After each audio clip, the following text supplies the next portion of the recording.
Pemirsa dan pendengar yang setia, salam jumpa kembali bersama dengan saya Pastor Kong dari Jakarta City Blessing. Apa kabar saudara semuanya? Saya percaya kasih Tuhan yang luar biasa di dalam Kristus Yesus selalu menyertai saudara dan memberikan fondasi yang kokoh. Saudara, belakangan ini banyak orang, bukan belakangan ya, orang ini society sudah berubah. Orang yang pakai handphone, orang yang pakai BB dan Facebook selalu update status. Karena status ini penting, saudara.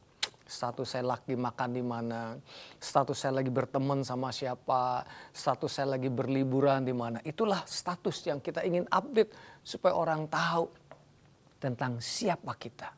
Karena kita berharga, saudara. Nah, ada seorang ibu, saudara, dia itu suka update statusnya. Tapi bukan status Facebook, bukan status BlackBerry. Tapi yang dia-update adalah status dia di hadapan Tuhan. Status secara spiritual, saudara. Jadi hari ini saya akan mengajak saudara berkenalan dengan seorang pengkhotbah yang luar biasa. Dan saudara akan belajar status surgawi saudara. Saudara siap? Saya perkenalkan Ibu Dewi Kurniawan.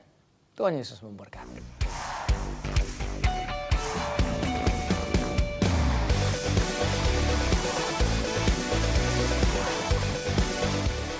Pemirsa, hari ini kita akan bicara mengenai sebuah topik yang sangat diminati atau sering kita dengar, yaitu mengenai status.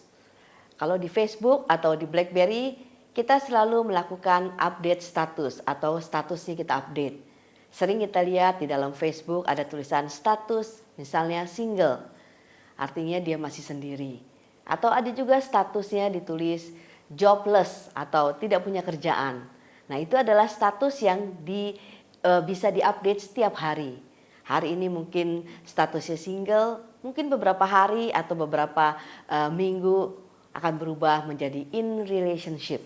Artinya dia sudah punya pasangan. Atau ada lagi yang mau mengubah statusnya, hari ini statusnya jobless atau tidak pekerjaan. Kemudian minggu depan dia akan berubah menjadi statusnya manajer sebuah perusahaan atau direktur manajer atau dan sebagainya. Nah, hal-hal yang demikian itu terus berlangsung dan biasanya kita semua melakukan status update. Untuk apa sih? Nah, biasanya untuk diketahui banyak orang. Terus kemudian ada juga kalau kita lagi marah, kita akan menulis misalnya, kesel nih, nggak bisa diterima misalnya, atau sebaliknya, wah dunia ini milik kita, artinya dia mungkin sedang senang hatinya sedang berbunga-bunga, mungkin aja dia bisa dapat gaji yang tinggi atau baru dapat pacar atau bisa juga dapat anak atau mungkin aja dia punya pekerjaan baru dipromosi. Nah, mau nggak mau, sadar atau tidak sadar, status itu menjadi suatu yang sangat penting bagi banyak orang, dari anak-anak hingga kaum dewasa. Mereka selalu ingin mengupdate-nya. Tetapi kalau kita lihat, update yang demikian itu tidak bersifat kekal, ya kan? Dia bisa berubah kapan saja dan ditentukan biasanya dari kondisi kita, dari pencapaian kita, dari kondisi yang ada. Pernahkah Anda mengalami atau mengalami perasaan yang galau? Nah, biasanya kalau kita galau itu ada penyebabnya, bukan? Misalnya uang kita udah menipis nih, tapi gajian belum dapat, atau bisnis kita lagi menurun, bisnis tetangga naik, kita menjadi galau. Akhirnya kita akan menulis status kita, wah bisa jadi miskin nih. Atau kita mendapatkan satu bisnis yang berlimpah, keuntungan yang berlimpah. Kita mengupdate lagi status kita menjadi orang yang baru kaya, misalnya orang kaya. Nah, kita melihat ada satu status yang sifatnya sementara.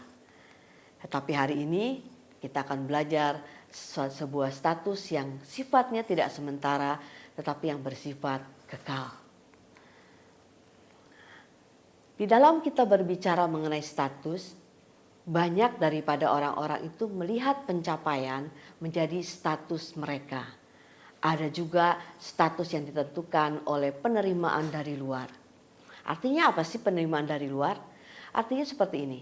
Mungkin saja seorang suami yang sedang bekerja di tempat kerjanya ditelepon oleh istrinya. Wah, suamiku tersayang, engkau memang benar-benar suami yang sangat mengasihi keluarga. Engkau yang terbaik deh di dunia ini. Engkau bisa memberikan semua yang kita inginkan. Engkau selalu membawa kita jalan-jalan. Wah, sang suami begitu terkagum-kagum mendengar pujian dari istrinya.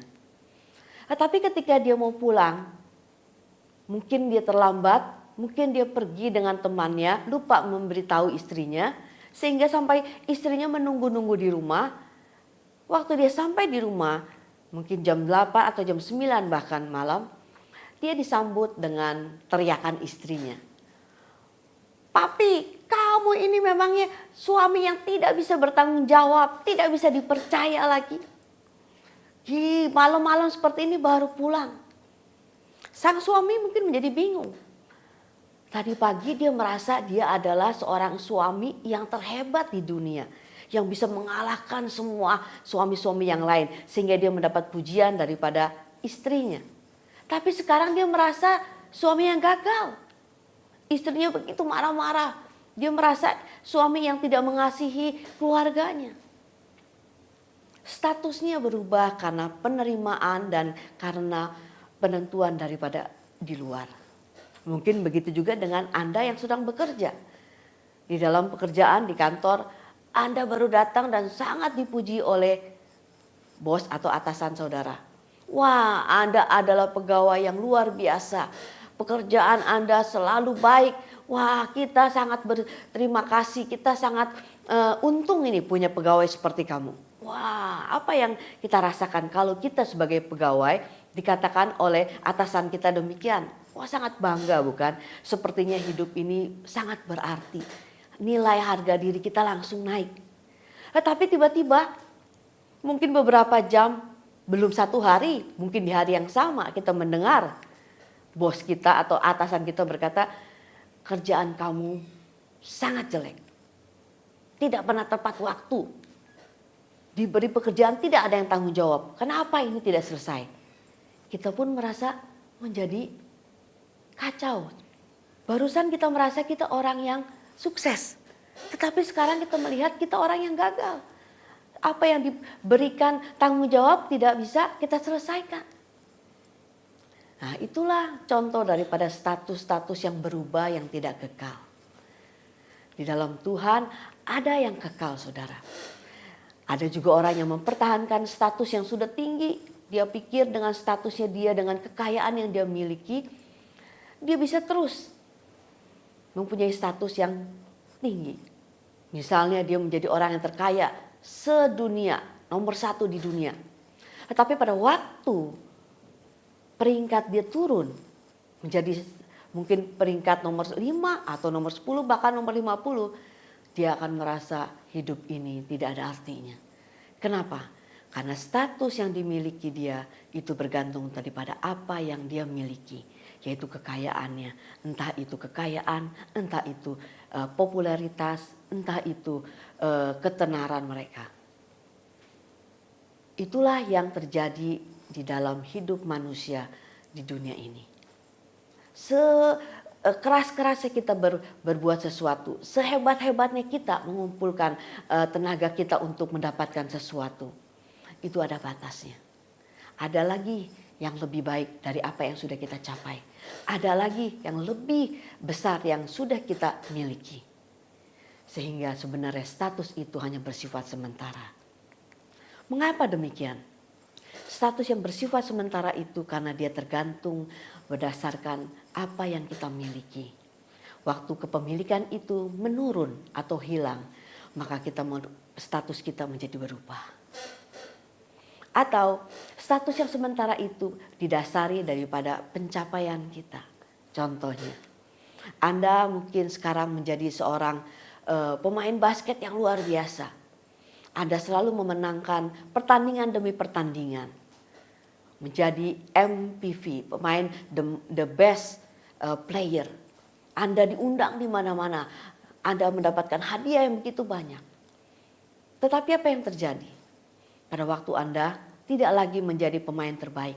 Mungkin Anda menjadi usia bertambah, Anda tidak bisa lagi bermain atau Anda cedera di dalam bermain. Status Anda bukan lagi pemain terbaik. Anda akan merasa hidup ini runtuh atau Anda tidak mempunyai harga lagi di dalam hidup Anda. Kenapa? Karena status Anda didasari oleh pencapaian dari apa yang Anda lakukan. Atau ada juga status yang sementara itu didasari oleh posisi Anda. Karena Anda sudah mencapai satu posisi yang tinggi. Misalnya Anda sudah menjadi satu presiden direktur atau bahkan menjadi presiden. Atau bahkan menjadi orang yang paling tinggi yang mempunyai peranan dan mempunyai satu tanggung jawab yang tinggi. Apa seterusnya? Apa yang terjadi setelah Anda tidak ada lagi di dalam posisi itu? Anda mungkin banyak terjadi sekarang yang namanya sindrom kekuasaan. Waktu mereka tidak lagi pada posisi yang tinggi, mereka mempunyai satu harga diri yang rendah. Karena harga dirinya mereka atau status mereka didasari daripada posisi yang mereka miliki.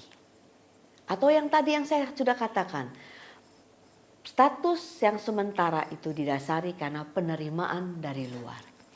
Anda merasa berharga jika Anda mendengar pujian dari teman-teman atau keluarga Anda dan sebagainya.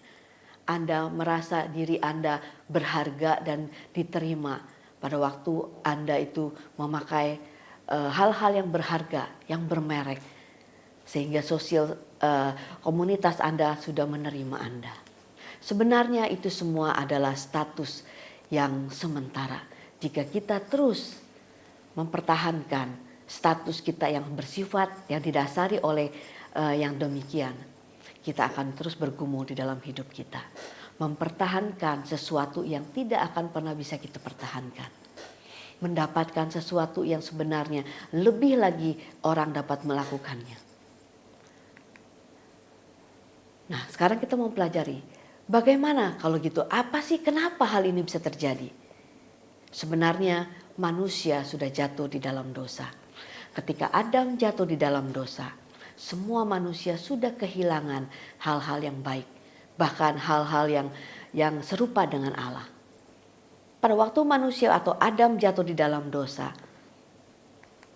kita itu sudah seperti Adam, jatuh di dalam dosa. Mari kita lihat di dalam satu ayat di dalam kitab suci Roma 5 ayat 19. Di sana dikatakan, jadi sama seperti oleh ketidaktaatan satu orang, semua orang telah menjadi orang berdosa. Demikian pula oleh ketaatan satu orang, semua orang menjadi orang berdosa. Nah, kalau kita lihat dari Roma 5 ayat 19, karena Adam jatuh di dalam dosa, maka ketidaktaatan Adam membuatkan semua umat manusia menjadi jatuh di dalam dosa. Adam yang dulunya diciptakan serupa dan segambar dengan Allah, menjadi orang pendosa. Dia tidak lagi mencerminkan gambaran Allah, tetapi gambaran orang berdosa. Demikian juga kita sebagai manusia. Waktu kita lahir, kita sudah otomatis menjadi orang pendosa atau kita disebut pendosa. Oleh sebab itu kita mulailah melakukan hal-hal dosa. Jadi waktu kita melakukan dosa bukan berarti baru kita menjadi orang berdosa. Tapi pada dasarnya kita ini adalah orang-orang berdosa karena kejatuhan Adam. Nah, orang berdosa tidak mungkin melakukan hal-hal yang baik. Sebesar apapun kekuatan kita, sepintar apapun yang dilakukan oleh manusia, tetap dia adalah orang berdosa. Dan hasilnya tidak akan lebih baik daripada dosa. Kalau bahasa yang halusnya adalah pendosa, tapi sebenarnya status kita adalah budak dosa. Itulah kita. Kita tidak akan terlepas daripada budak dosa.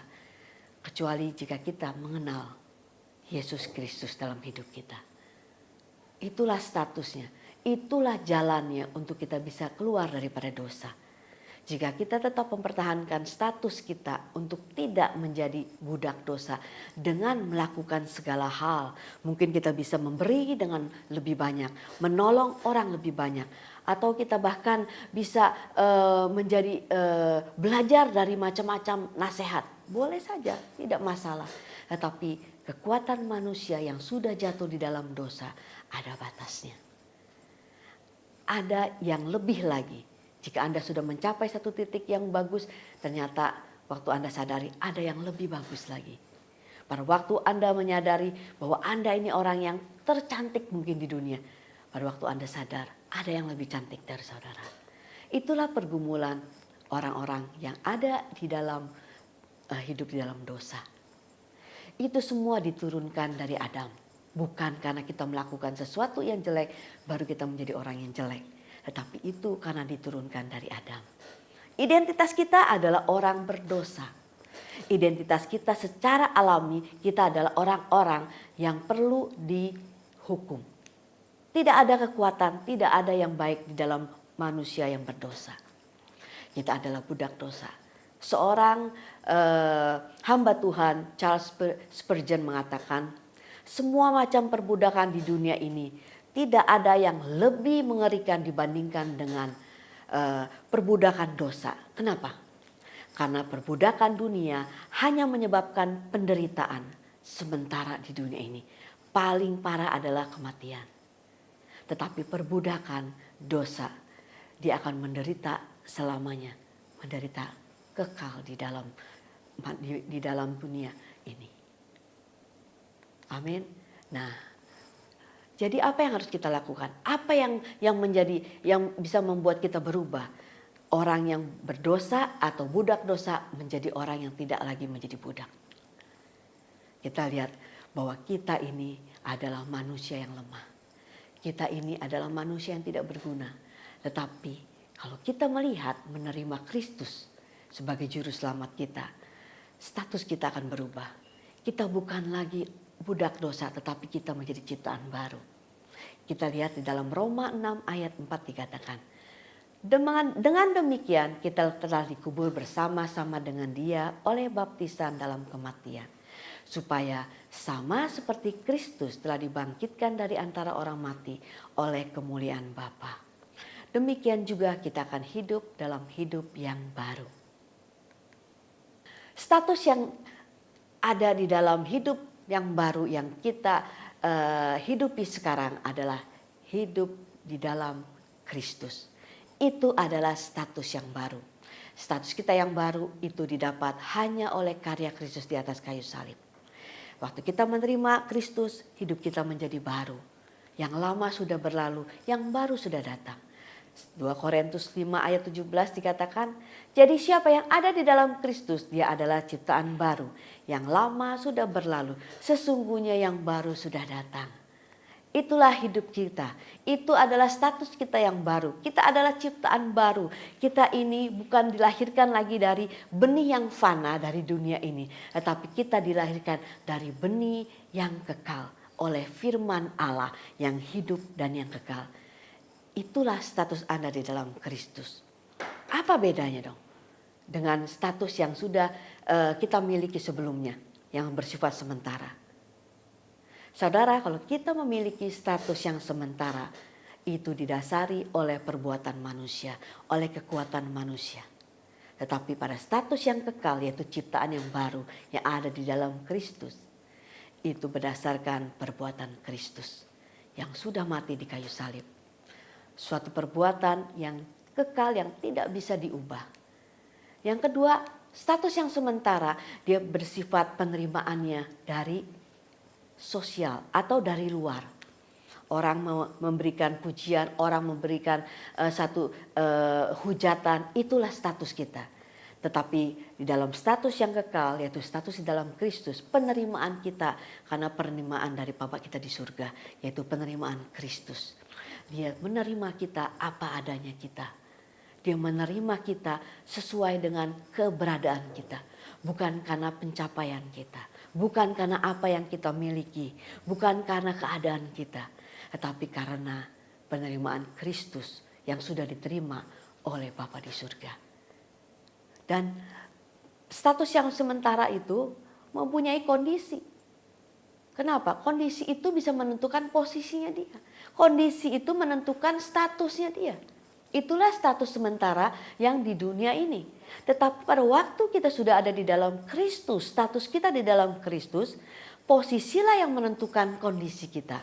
Posisi Anda bukanlah pendosa lagi. Posisi Anda bukanlah budak dosa. Tetapi posisi Anda adalah anak Allah, ciptaan baru. Itu yang menentukan kondisi Anda. Itu yang menentukan tindakan Anda. Mungkin kita dulu diumpamakan seperti ulat. Ulat adalah perusak, saudara. Walaupun dia ditaruh di mana, walaupun diberikan baju yang bagus, walaupun dia diselimuti dengan selimut yang terindah, dia adalah statusnya adalah ulat yang buruk, yang mempunyai karakter perusak. Itulah manusia yang berdosa. Dia mau didandanin apa, dia mau diberi apapun juga, dan memiliki apapun juga, kondisinya adalah dia pendosa. Sama seperti ulat, sifatnya perusak. Tetapi waktu dia diubahkan oleh Tuhan Yesus, dia menjadi kupu-kupu. Status dia berubah dari ulat menjadi kupu-kupu, menjadi satu ciptaan yang baru. Dari perusak menjadi pembawa berkat. Dimanapun kupu-kupu pergi, hinggap di pohon, di bunga, dia akan menghasilkan buah. Demikianlah Anda dan saya, hidup kita berubah. Bukan karena apa yang kita lakukan, bukan karena apa yang kita miliki, tetapi karena posisi Anda yang sudah diubah oleh Yesus Kristus di atas kayu salib. Anda bukan lagi pendosa, tetapi Anda anak Allah. Anda bukan lagi terkutuk, tapi Anda adalah pembawa berkat. Anda bukan lagi orang-orang yang perlu dikutuki atau perlu dihakimi atau dihukum. Tetapi Anda adalah orang-orang yang merdeka, yang memiliki masa depan yang indah. Karena apa? Karena Kristus yang sudah memberikan semuanya itu. Nah, kalau kita melihat status yang sementara itu, mengapa disebut sementara? Karena dalam 2 Korintus 4 ayat 18 dikatakan, sebab kami tidak memperhatikan yang kelihatan, melainkan yang tidak kelihatan. Karena yang kelihatan adalah sementara, sedangkan yang tak kelihatan adalah kekal. Inilah dia, status yang sementara. Biasa kita melihat hal-hal yang bisa kelihatan. Bukan berarti kita tidak perlu. Kita perlu, tetapi Bapa kita di surga lebih tahu apa yang kita perlukan. Dia ingin kita untuk tetap melihat yang tidak kelihatan, yaitu penebusan Yesus di kayu salib bagi hidup kita. Kita sudah diubahkan status kita, itulah yang tidak kelihatan, tetapi itu yang kekal. Kita tidak lagi menjadi budak dosa, tetapi kita menjadi orang-orang yang merdeka. Kita bukan lagi orang-orang yang perlu dikasihani, tetapi kita adalah pembawa berkat. Kita bukan lagi orang-orang yang mengalami satu perubahan karena sementara, tetapi kita sudah diubahkan. Kita mempunyai satu DNA yang baru. Kita mempunyai satu keinginan yang baru. Kita mempunyai satu masa depan yang baru. Karena kita tahu, karena Kristus yang memberikan semua yang kita butuhkan. Karena Kristus yang sudah menjadikan kita benar, kudus, dan kita ini adalah orang-orang yang diberkati. Oleh sebab itu, apa yang harus kita lakukan? Pertanyaannya bukan lagi bagaimana atau mengapa status kita demikian. Tetapi yang harus kita pertanyakan selalu adalah siapa Anda? Waktu kita mengenal status kita di dalam Kristus, kondisi apapun juga akan berubah. Kita tidak lagi hidup karena kondisi. Kita tidak lagi hidup karena apa yang kita miliki. Tetapi kita hidup karena Kristus. Itulah yang membuat hidup kita tanpa batas, saudara. Waktu kita terus ingat, waktu kita terus menyadari siapa kita di dalam Kristus, kita itu akan terus naik dan tidak akan turun. Kita tidak perlu lagi khawatir tentang apa yang kelihatan, karena itu pasti mengikuti kita. Tuhan mati untuk mencukupi segala yang kita butuhkan, bahkan lebih. Dikatakan, aku memberikan hidup yang berkelimpahan. Kita tidak mengejar yang kelimpahan, karena kelimpahan itu akan mengejar kita. Itulah status kita di dalam Tuhan. Itulah yang perlu terus kita sadari dalam Dia. Kita tidak akan lagi tertekan dengan apa yang ada yang kelihatan. Mungkin saja Anda sekarang sedang mengalami kesulitan di dalam keuangan.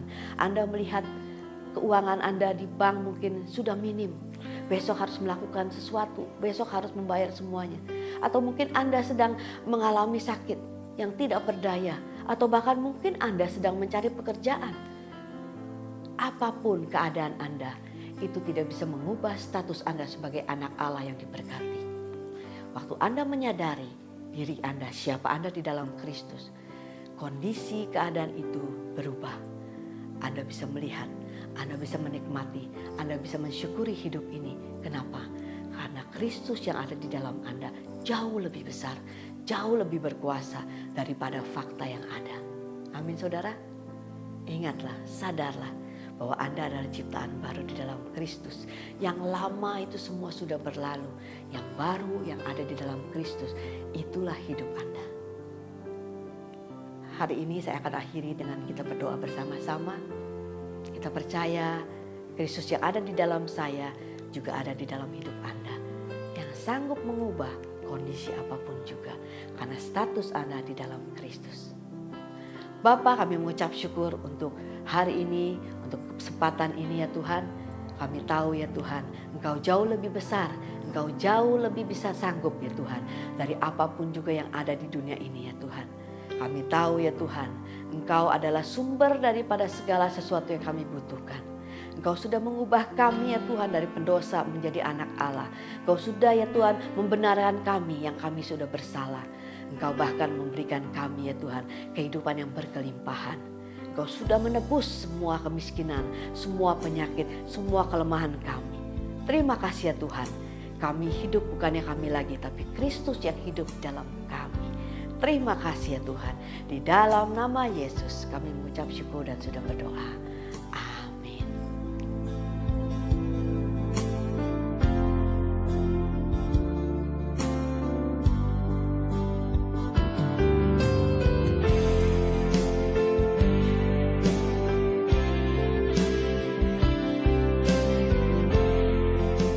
Pemirsa yang setia dan pendengar yang luar biasa, jangan lupa update status saudara.